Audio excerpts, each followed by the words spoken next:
Bonjour, dans ce tutoriel nous allons voir comment créer deux petits trous pour les vis sur l'ajout de matière afin d'éviter que le plastique n'éclate lorsque on mettra les vis pour fixer la caméra Pixicam.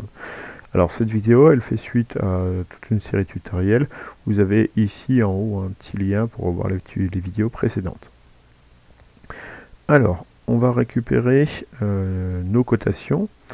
Et on voit que nos trous se situent à 5,7 mm du bord et à 3,3 mm du bas. Alors par contre, pour le bas, il faudra penser à rajouter le jeu de 1 mm. On se rappelle, donc on dessine pas dans le vide, on se met toujours sur notre face avant, on a sélectionné la face sur laquelle dessiner, notre esquisse, et on dessine un seul contour fermé à la fois. Alors là, je vais aller un peu plus vite, et je vais faire deux contours à la fois.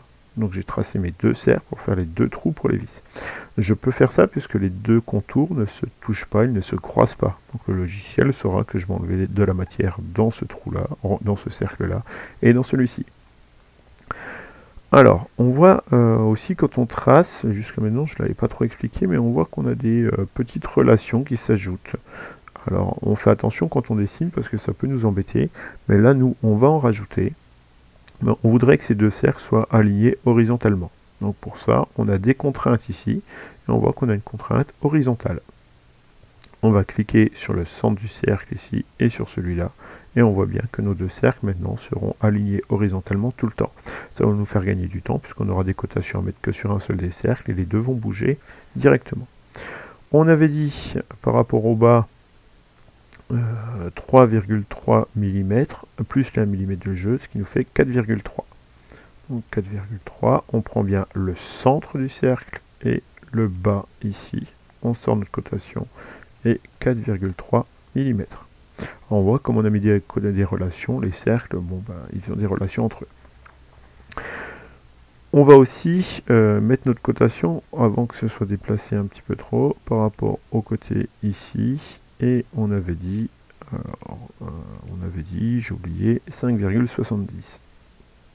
Donc 5,70, 5,7. Voilà. On va mettre entre nos deux cercles l'anthrax. Donc l'anthrax, c'est la valeur entre les deux cercles, entre les deux axes du cercle. Donc ici et là. Donc on est à 6,40. Donc on clique bien sur le centre et sur le deuxième. 6,40. Alors, si on essaye de supprimer le volume, là on aura un gros problème puisque les contours sont croisés. Mais on va mettre...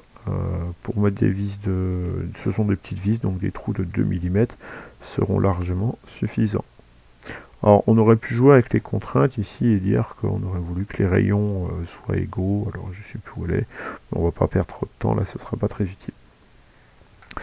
On a terminé ici de dessiner notre esquisse, donc on va passer à la deuxième étape qui est d'enlever du volume, donc on va supprimer, et on se rappelle que la profondeur était de 10 mm, donc on va supprimer sur 10 mm, il nous restera les 2 mm d'épaisseur pour protéger, éviter que les vis ne dépassent de l'autre côté.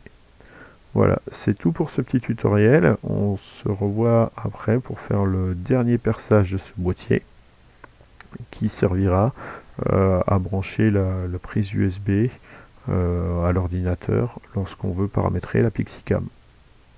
C'est tout.